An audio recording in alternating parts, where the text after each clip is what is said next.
मैं वीणा खंडेलवाल तुमसर महाराष्ट्र से लेकर आई हूँ स्त्री एक गुण दास्तान। स्त्री स्त्री क्या है? स्त्री एक अधूरी अनकही गूढ़ दास्तान, प्रकृति के कैनवास की सर्वश्रेष्ठ आकर्षक कृति। हर लेखक कवि की कलम कलाकार की तुलिका मचलती है इसे लिखने को, पर फिर भी बहुआयामी स्त्री का कोई एक भी आयाम पूरी तरह से स्पर्श नहीं कर पाती, क्योंकि जब तुम में फूलों की ताजगी, चंदन की महक पड़ता हूँ, जब तुम में फूलों की ताजगी, चंदन की महक पड़ता हूँ, सांसें बहक जाती है। पानी की सच तरल पावनता, मिलनसारिता जब तुम्हारी पनीली आंखों में ढूंढता हूँ, तभी रसोई में पसीने से तरबतर मेहनत कशी का पिघलता शबाब उससे मिलकर कर देता है कलम को निशब्द इस मुस्कुराती अन्नपूर्णा को देखकर।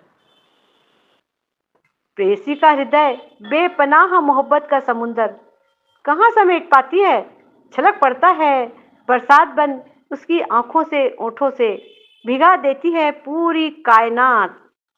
और भिगा हुआ मैं जब उस इश्क को शाही में समेटता हूँ, तो हर लिखी इबारत उस इश्किया बौछार से धुल जाती है और फिर बनती है एक नई और अधिक बुलंद तस्वीर।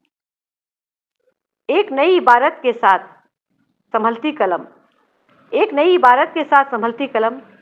अब जरा ध्यान दीजिएगा, स्त्री कैसी करती है। स्त्री लिखना फिर शुरू ही किया कि ममता में हिलोरे लेती अपने नवजात शिशु को पेयपान कराती हुई, ममता में हिलोरे लेती अपने नवजात शिशु को पेयपान कराती हुई, कर्तव्य की जमी पर पैर जमाए। देखिए, कर्तव्य की जमी पर पैर जमाए, ख्वाहिशों का अंबर छूने, अपने हिस्से का आकाश मुट्ठी में भरती हुई। तुम एक स्त्री, एक कामयाब स्त्री ही तो हो, एक कायनात लिखने वाली, जिस पर लिखी हर दास्तान आज भी अधूरी है, थी, रहेगी। शब्द भाव निरंतर अपनी सार्थकता सिद्ध करने, कवियों के अंतस की रेत में स्त्री शब्द उकेरते रहेंगे और कलम लिखती रहेगी हर बार एक नई अनछुई दास्तां, एक शबनबी एहसास के साथ, एक लौह पुरुष, जी हाँ, स्त्री।